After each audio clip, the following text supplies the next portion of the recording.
महाराजगंज से खबर की, जहां पर महाराजगंज पहुंचे मुख्यमंत्री योगी आदित्यनाथ और वहां पर कार्यक्रम को संबोधित कर रहे हैं।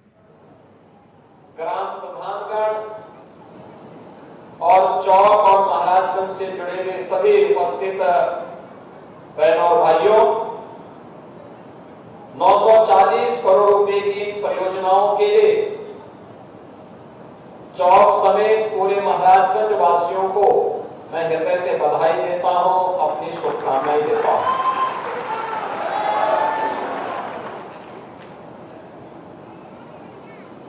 ये 940 करोड़ रुपए की जो योजनाएं आज यहां के विकास को एक नई ऊंचाई प्रदान करेगी, इसमें नगर पंचायत चौक के अपने स्वयं के भवन, नगर पंचायत पनियारा के स्वयं के भवन के साथ ही अन्य ऐसे जो भी स्थानीय निकाय से जुड़े हुए नवनिर्मित भवन है, उनके लोकार्पण का कार्यक्रम, खेलकूद की गतिविधियों को कैसे आगे बढ़ाया जाना है और हमारा खिलाड़ी भी, हमारा स्थानीय खिलाड़ी भी ओलंपिक, एशियाड और कॉमनवेल्थ में मेडल प्राप्त करने की सामर्थ्य रखता है। इसके लिए अवस्थापना सुविधा किस प्रकार की होनी चाहिए, उसका एक उदाहरण आज चौक में इस मिनी स्टेडियम और मल्टीपर्पज हॉल के माध्यम से भी यहां पर उसके लोकार्पण के साथ यहां देखने को मिल रहा है। पर्यटन विकास की दृष्टि से विरासत और विकास का अद्भुत संगम कैसे होना है, लहरा देवी के मंदिर के पर्यटन विकास की योजना हो, चौक में मंदिर के विकास की योजना हो, सोनाड़ी माई के मंदिर के पर्यटन विकास की योजना हो, या फिर ऐसे पौराणिक और ऐतिहासिक पृष्ठभूमि से जुड़े हुए पवित्र धर्मस्थलों के सुंदरीकरण का कार्यक्रम हो, ये सभी इसके साथ जुड़ने के साथ ही आज चौक नगर पंचायत में योगीराज बाबा गंभीरनाथ जी की इस भव्य और दिव्य प्रतिमा को भी लोकार्पण का अवसर मुझे प्राप्त हुआ है। मैं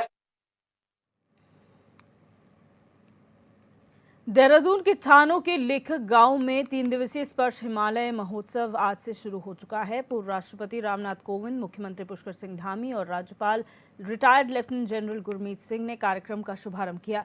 कार्यक्रम में 65 से ज्यादा देशों के साहित्यकार और लेखक प्रत्यक्ष या अप्रत्यक्ष रूप से जुड़े हुए हैं।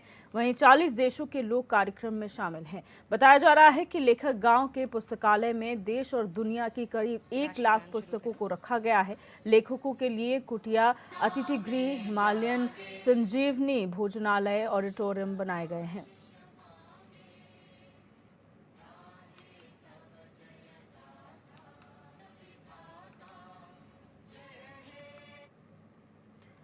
मूल निवास और भू कानून को लेकर पूरे प्रदेश में धीरे धीरे सरकार के खिलाफ नाराजगी और विरोध के सुर उभर रहे हैं। आंदोलन भी बदस्तूर जारी है। बावजूद इसके बीजेपी ने अपना मंतव्य साफ कर दिया है। सरकार को प्रदेश में सभी वर्ग, समुदाय और निवासरत लोगों के हितों की चिंता है और इस पर व्यापक स्तर पर चिंतन किया जा रहा है। बीजेपी प्रदेश प्रवक्ता विनोद सुयाल की माने तो सरकार स्थानीय लोगों के हितों के साथ साथ यहां पर रह रहे सभी लोगों के हितों का ध्यान रख रही है और इसका समाधान बहुत जल्द बीजेपी ही निकालेगी।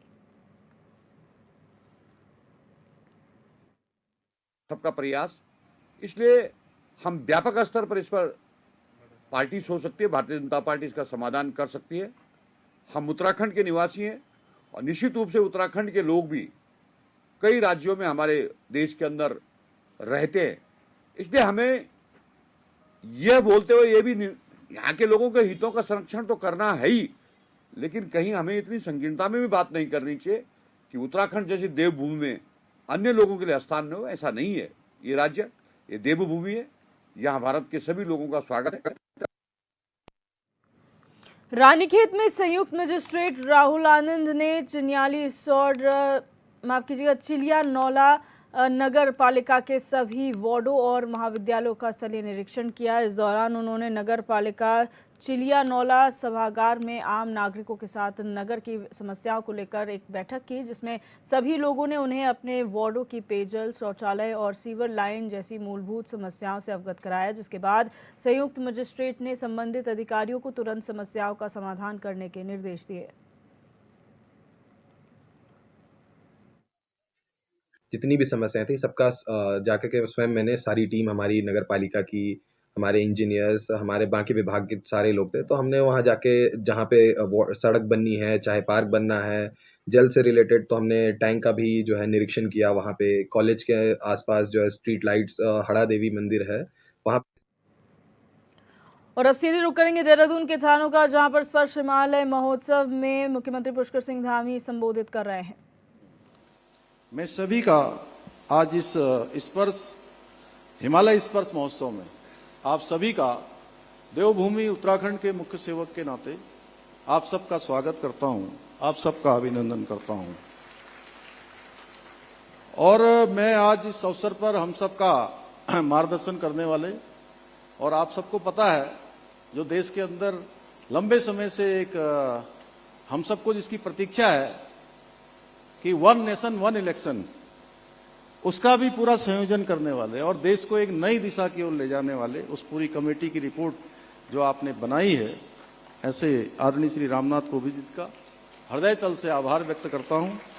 और आपकी उपस्थिति ने निश्चित रूप से इस कार्यक्रम की गरिमा को और भी अधिक बढ़ा दिया है।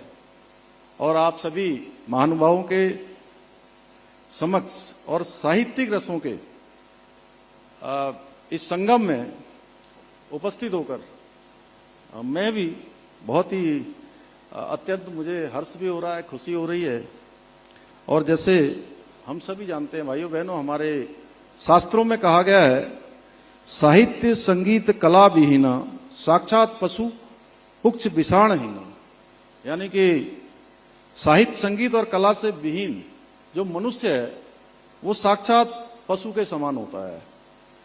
और हमारी देवभूमि की ये पावन धरा सदियों से जो रचनात्मकता का अद्भुत केंद्र रही है, जहां विचारों की ज्योति ने हर युग में समाज को एक दिशा देने का काम किया है, समाज को प्रेरित करने का काम किया है।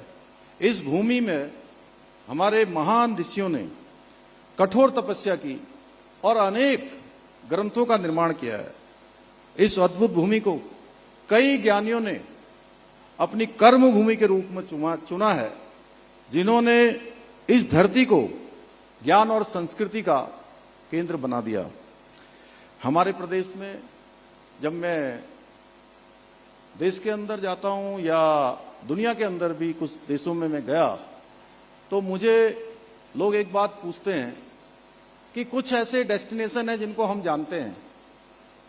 अभी आरुषि ने भी जो है वहां नैनीताल में एक अच्छा वहां शूटिंग का आयोजन किया था, तो मैं भी उसमें गया था। तो उसमें भी मुझे कई सारे जो कलाकार थे उन सब से साक्षात्कार का मुझे अवसर प्राप्त हुआ। इसी प्रकार मैं देश दुनिया में जाता हूं तो पूछते हैं कि ये कुछ स्थान ऐसे हैं, आपके जैसे देहरादून है, अब ये हमारा लेखक गांव थानों का भी हो गया, ये भी आज से जो है देश दुनिया के मानचित्र में आ जाएगा। और ऐसे ही हमारा ऋषिकेश, हरिद्वार, मसूरी, नैनीताल, मुक्तेश्वर, कौसानी, मुनस्यारी, औली, इन नामों को चकराता हर कोई जानता है जो इस क्षेत्र में है। लेकिन जब वो मुझसे पूछते हैं कि और कितने डेस्टिनेशन हैं, तो मैं उनसे कहता हूं कि आप आइए मेरे उत्तराखंड में और देखिए, आपकी नजर जिधर जाएगी, आप जिधर जाएंगे आपको एक नया डेस्टिनेशन दिखाई देगा, एक नया डेस्टिनेशन होगा। क्योंकि ये हिमों से आच्छादित है, पर्वतों से आच्छादित है, वनों से आच्छादित है, और लगातार 12 महीने सबको जल और जीवन देने वाली हमारी यहां से पवित्र नदियां हैं, गंगा, यमुना जैसी अनेक नदियां। तो भाइयों बहनों, जहां अद्वितीय प्राकृतिक सौंदर्य ने हमारे यहां से अनगिनत लेखकों, कवि और विचारों को प्रेरणा प्रदान करने का काम किया है, ऐसे प्रदेश में लेखक गांव का बनना, जिसका इनिशिएटिव आदरणीय निशंक जी ने लिया है, वो अपने आप में एक महान कार्य है। इसके लिए मैं आपको बहुत बधाई देता हूं, बहुत शुभकामनाएं देता हूं कि आपने एक शुरुआत की है। भाइयों बहनों, मेरा मानना है कि एक लेखक के अंदर जो रचनात्मकता को प्रोत्साहित करने के लिए एक ऐसा वातावरण आवश्यक है जो शांति, सौंदर्य और विचारों के स्वतंत्र प्रभाव से समृद्ध हो। जैसा पूज्य स्वामी जी ने बताया कि उनके अंदर पिछले 11 वर्षों से प्रत्येक दिन वो एक लिखते हैं, उनके जो विचार होते हैं उनको कहीं ना कहीं संकलित करते हैं, और लेखकों के लिए एक ऐसा वातावरण तैयार हो जहां उनकी रचनात्मकता को प्रोत्साहित करने के साथ साथ उन्हें शांति और सौंदर्य का भी अनुभव करा सकें। साथ ही जहां हमारे विचारों का मुक्त आदान प्रदान और रचनात्मकता को नए आयाम मिले और हम सभी को एक दूसरे से जानने का, सीखने का और स्वयं की जो खोज है, जिसके बारे में अभी बहुत अच्छे से आप सबके समक्ष यहां पर कहा गया, उस दिशा में प्रेरित होने का अवसर प्राप्त हो। यह सब इस सुंदर लेखक गांव में देखने को मिलता है। आप सब आए होंगे तो आप सबको इसका अनुभव हुआ होगा। एक सकारात्मकता आपको यहां पर आकर निश्चित रूप से महसूस हुई होगी। जैसे आप पहुंचे होंगे, और ये स्थान अपने आप में अद्भुत है। यह 3 दिवसीय महोत्सव हमारे राज्य के कलाकारों को, साहित्यकारों को एक अद्वितीय मंच प्रदान करेगा, और जहां वे विश्व भर से आए हुए जो हमारे साहित्यकार हैं, कलाकार हैं, उनके साथ मिलकर अपने विचारों का आदान प्रदान करेंगे, और सबके जो अनुभव हैं, समृद्ध अनुभव, उनसे लाभान्वित होंगे। यह हिमालय स्पर्श महोत्सव अंतर्राष्ट्रीय स्तर पर जो सांस्कृतिक विरासत के निर्माण की दिशा में भी एक महत्वपूर्ण कदम साबित होगा। मुझे पूरा विश्वास है कि लेखक गांव थानों की इस भूमि पर यह आयोजित होने वाला महोत्सव भारत की समृद्धि को वैश्विक मंच पर प्रस्तुत करने का भी एक माध्यम यहां से बनेगा। भाइयों बहनों, किसी भी समाज का साहित्य ही उसका दर्पण होता है, जो उसकी संस्कृति, मूल्यों और विचारों को उजागर करता है। और लेखक केवल शब्दों के निर्माता नहीं होते हैं, वे समाज के चिंतक होते हैं, मार्गदर्शक होते हैं, प्रेरक होते हैं। और बहुत सारे लोग जब हम पुस्तकें पढ़ते हैं, साहित्य पढ़ते हैं, तो सच में हमारे दिमाग को ये पुस्तकें एक खुराक देने का काम करती है। सुधा दीदी, मैं सही कह रहा हूं? खुराक देने का काम करते हैं, यानी हमारा पोषण करने का काम करते हैं। और लेखकों की रचनाएं न केवल समाज को एक नई दिशा दिखाती है, बल्कि समाज में सकारात्मक रूप से जो परिवर्तन लाना है, उस दिशा के लिए भी प्रेरित करती हैं। अगर हम भारत की स्वतंत्रता के आंदोलन की बात करें, तो तब भी हमारे कवियों और रचनाकारों ने उस आंदोलन में बहुत अपनी सक्रिय भागीदारी निभाई थी। हमारे अगर हम राज्य स्थापना की बात भी करें, तो लेखन और सृजन से जुड़े हुए हमारे साथियों का जो योगदान है, वो बहुत अविस्मरणीय है। उनको शब्दों में व्यक्त नहीं किया जा सकता है। भाइयों बहनों, हमारी सरकार भी उत्तराखंड के अंदर साहित्य और संस्कृति के संरक्षण और प्रोत्साहन के लिए प्रतिबद्ध है, संकल्पबद्ध है। हमने राज्य में उत्तराखंड साहित्य गौरव सम्मान के माध्यम से जो हमारे उत्कृष्ट साहित्यकार हैं, उन सभी को सम्मानित करने का कार्य प्रारंभ किया है। साथ ही हम विभिन्न भाषाओं में ग्रंथ प्रकाशन के लिए भी वित्तीय सहायता योजना के तहत साहित्यकारों को विशेष अनुदान प्रदान कर रहे हैं। इतना ही नहीं, हमारी सरकार प्रदेश के जो उत्कृष्ट साहित्यकारों को साहित्य भूषण लाइफ टाइम अचीवमेंट पुरस्कार से भी सम्मानित करने का काम कर रही है, जिसके अंतर्गत अभी हाल ही में हमने 5-5 लाख रुपए की सम्मान राशि का भी इसमें आगे प्रावधान किया है। ये केवल एक आर्थिक सहायता नहीं है, बल्कि साहित्य और संस्कृति के संरक्षण के प्रति हमारी प्रतिबद्धता है। हमारा संकल्प है कि हम उन सभी को प्रोत्साहित करेंगे जो इस क्षेत्र में अपना योगदान दे रहे हैं। इसके साथ ही हम युवा पीढ़ी को भी साहित्य के प्रति आकर्षित करने के लिए विभिन्न प्रतियोगिताओं और कार्यक्रमों का आयोजन कर रहे हैं, ताकि वो अपनी सांस्कृतिक धरोहर से जुड़ें और उसे बढ़ाने में अपना योगदान दें। और जो हमारी विरासत है, वो पीढ़ी दर पीढ़ी स्थानांतरित हो, पीढ़ी दर पीढ़ी आगे बढ़े। भाई बहनों, हमारी सरकार का प्रयास है कि साहित्य का यह प्रभाव निरंतर जारी रहे और समाज का मार्गदर्शन करे। इस अवसर पर मैं हमारे स्थानीय कलाकारों, साहित्यकारों, आयोजकों को विशेष रूप से धन्यवाद देना चाहता हूं, जिन्होंने इस महोत्सव को सफल बनाने के लिए अपना अथक परिश्रम किया है। मैं विशेष रूप से आदरणीय निशंक जी को बहुत बधाई देता हूं, जिन्होंने अपने अथक प्रयासों से इस अद्वितीय जो संकल्पना है, इस अद्वितीय संकल्पना को साकार किया है यहाँ पर, और हम सब उनके साथ खड़े हैं, क्योंकि आपने शुरुआत की है और राज्य के लिए बहुत, हमारे लिए ये बहुत विशेष बात है, ये ऐतिहासिक दिन है। और जहां भी हमारी इसमें आवश्यकता होगी, वैसे तो जब मैं आया था तो मुझे लोग कह रहे थे आइए आइए हम आपका स्वागत करते हैं यहाँ, तो आप भी हमारे अतिथि हैं। मैंने कहा हम अतिथि नहीं है, आज हम यहाँ मेजबान हैं, क्योंकि हमारे राज्य में ये सब हो रहा है और उनके साथ खड़े हैं हम। तो आइए हम सभी मिलकर महोत्सव के माध्यम से अपनी सांस्कृतिक धरोहर और साहित्यिक परंपरा को और अधिक बुलंदियों पर ले जाने का संकल्प लें और साथ मिलकर इसे एक यादगार आयोजन बनाएं। इन्हीं शब्दों के साथ मैं आप सभी का एक बार फिर से हृदय से आप सबका स्वागत करते हुए, आप सबका आभार व्यक्त करते हुए, और विशेषकर से आदरणीय कोविद जी का, कि जिनका मार्गदर्शन हमेशा हमारे लिए एक पाथेय होता है, उनका फिर से देवभूमि उत्तराखंड आगमन पर हृदय से अभिनंदन करते हुए, स्वागत करते हुए मैं अपनी बात को समाप्त करता हूं। बहुत बहुत धन्यवाद।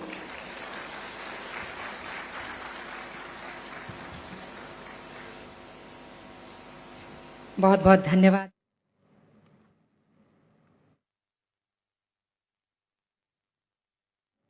बढ़ते हैं आगे। बंदरों की तेजी से बढ़ती आबादी को कंट्रोल करने के लिए अल्मोड़ा में बड़ी संख्या में बंदरों का बधियाकरण किया जा रहा है। अल्मोड़े के रेस्क्यू सेंटर में अब तक 2000 से ज्यादा बंदरों का बधियाकरण किया जा चुका है। अल्मोड़ा वन प्रभाग, सिविल स्वयं अल्मोड़ा और पिथौरागढ़ वन प्रभाग क्षेत्रों से बंदरों को पकड़कर अल्मोड़ा के रेस्क्यू सेंटर लाया जा रहा है, जहां उनका बधियाकरण किया जा रहा है। सिविल स्वयं वन प्रभाग के डीएफओ प्रदीप कुमार का कहना है कि आगामी मार्च महीने तक बंदरों का बधियाकरण किया जाना है।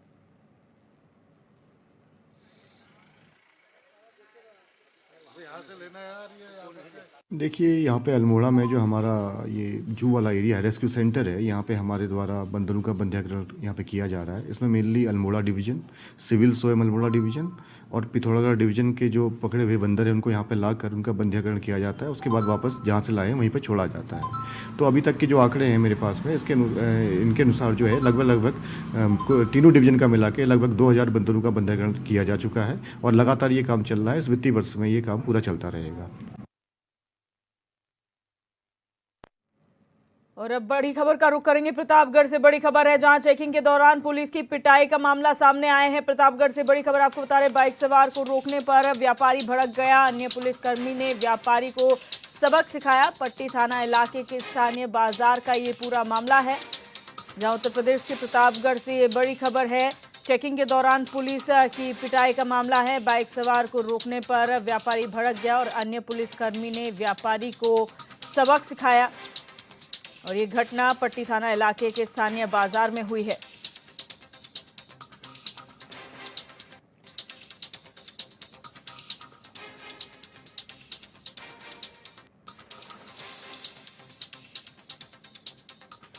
तो प्रतापगढ़ में पुलिस ने जो है वो पुलिस की मारपीट का एक वीडियो सामने आ रहा है, आप देख सकते हैं, जहां पर चेकिंग के दौरान बाइक रोकने से एक व्यापारी नाराज हो गया और उसी को पुलिस वालों ने सबक भी सिखाया। बाजार में ये घटना हुई, आप देख सकते हैं ये वीडियो। ट्रैफिक इससे बाधित हुआ है। ये व्यापारी जो है वो पुलिस के साथ भी हाथापाई कर रहा है, पुलिस द्वारा उसे रोका जा रहा है। और यहाँ पर भरी बाजार में सबक सिखाया जा रहा है। खाकी वर्दी पर हाथ उठाता हुआ ये व्यापारी नजर आ रहा है। बाइक रोकने को लेकर ये नाराज हो गया था, जिसके बाद इसकी पिटाई की गई है।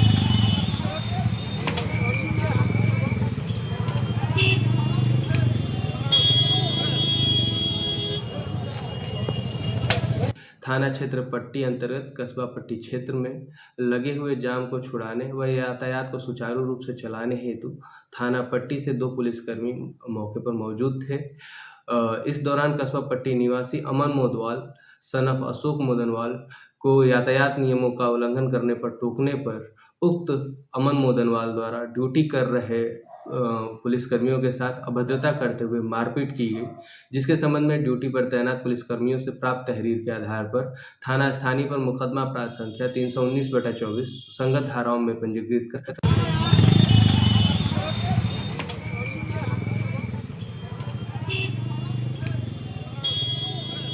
और ज्ञानेंद्र मिश्रा हमारे संवाददाता हमारे साथ फोन लाइन पर जुड़ चुके हैं। ज्ञानेंद्र, ये जो वीडियो वायरल हो रहा है, क्या कुछ उसके लेकर जानकारी है और ये पूरा विवाद शुरू कैसे हुआ?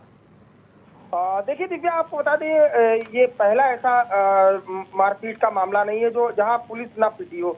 ऐसे कई बार प्रतापगढ़ में जो है पुलिस पिट चुकी है और मैं आपको बता दूं कि कभी पुलिस की हत्या, कभी दरोगा की हत्या और कभी थानों पे हमला और सिपाहियों को पीटना कोई पहली बार नहीं हुआ है। ये फिर से एक बार देखने को मिला है। प्रतापगढ़ में पट्टी तहसील पड़ती है, वहाँ पे यूपी की सबसे बड़ी श्रीमद् भागवत कथा कही गई, जिसमें रामभद्राचार्य अपने शिष्य का जो है भागवत कथा कहलवा रहे थे और पट्टी तहसील से तकरीबन अगर बात करें तो 12 किलोमीटर के दूरी पर जो है ये जो है श्रीमद् भागवत कथा हो रही थी और रूट वही था और छोटा सा चौक एरिया था पट्टी का, जहाँ पे जाम आए दिन लगते रहते हैं। और दिव्या, उसी दौरान और कल धीरेन्द्र शास्त्री जो बागेश्वर धाम के धीश है, वहाँ पे वो आए थे अपने गुरु से मिलने के लिए। उनके जाने के बाद भीड़ उमड़ पड़ी थी और पट्टी चौक में जो है काफी भीड़ लगनी शुरू हो गई थी। उसी दौरान एक व्यक्ति है जिसका नाम अमन मोदनवाल बताया जा रहा है, वो व्यापारी बताया जा रहा है। व्यापारी वो आता है, अपने दुकान के सामने गाड़ी खड़ी करता है, सिपाही आता है कि आप अपनी बाइक किनारे कर लीजिए, जाम लग रहा है, काफी गाड़ियां निकल रही हैं, लेकिन वो सिपाही से भिड़ जाता है। सिपाही से भिड़ने के दौरान सिपाही के ऊपर हमला कर देता है, ना कि उनसे ये कहता है कि मैं गाड़ी हटा रहा हूँ, सीधे हमला करता है और तकरीबन 5 से 6 झापड़ जो है सिपाही को जड़ देता है। और जब सिपाही अपने बीच बचाव के लिए उतरता है तो और भी उसके ऊपर एग्रेसिव हो जाता है। विजुअल में दिख रहा है इस तरीके से सिपाही को जो है युवक ने धक्का दिया और वो गाड़ी के ऊपर जाके टकरा गया और उसके बाद जो है और सिपाही जब देखते हैं तो उसके ऊपर टूटते पहले बीच बचाव की कोशिश की जाती है तो युवक उनके ऊपर भी हमलावर हो जाता है और काफी एग्रेसिव रूप में जो है पुलिस को हमला करना शुरू कर देता है। और उसी दौरान जो है जब सिपाही लोग अपने आप को बचाने तो सभी को मारना पीटना शुरू हो तो सिपाही अपने डंडा निकालते हैं, बीच बचाव करने की कोशिश करते हैं, लेकिन नहीं मानता है तो सिपाहियों को बीच सड़क पे ही पीटना पड़ता है। लेकिन अगर ऐसा ही होना था तो पुलिस को पहले से ही जो है एक्टिव हो जाना चाहिए था जाम, लेकिन काफी गंभीर धाराओं में मुकदमा पंजीकृत किया गया है। और पट्टी ने बताया कि 307 समेत कई धाराओं में मुकदमा जो है दर्ज कर लिया गया है। युवक को जेल भेजने की कार्रवाई की जा रही है। सरकारी काम में अड़चन डालने की जैसी गंभीर धाराओं को भी दर्ज किया जा रहा है और मुकदमा दर्ज करके युवक को जो है जेल भेजने का काम करेगी पुलिस। लेकिन देखने वाली बात ये रहेगी कि क्या युवक को जेल भेजती है या 154 में ही चलान, क्योंकि गंभीर धाराओं मुकदमा तो दर्ज किया गया है। छुड़ाने के लिए काफी भी लोग लगे हुए हैं क्योंकि व्यापारी का मामला है, तो व्यापारी को मामले को लेकर के काफी व्यापारी वहाँ पट्टी थाने में भी एकत्रित हुए, छुड़वाने के लिए भी लगे हुए हैं कि छूट जाए लड़का। लेकिन उसके परिवार का भी स्टेटमेंट सामने आया है कि उसकी मानसिक स्थिति थोड़ी सी ठीक नहीं रहती है, इसलिए जो है जी बिल्कुल एग्रेसिव हो गया था। लेकिन अब देखने वाली बात ये रहेगी कि पुलिस आगे क्या कार्रवाई करती है। मुकदमा तो पंजीकृत कर लिया गया है। जी, बहुत शुक्रिया ज्ञानेंद्र तमाम जानकारी साझा करने के लिए।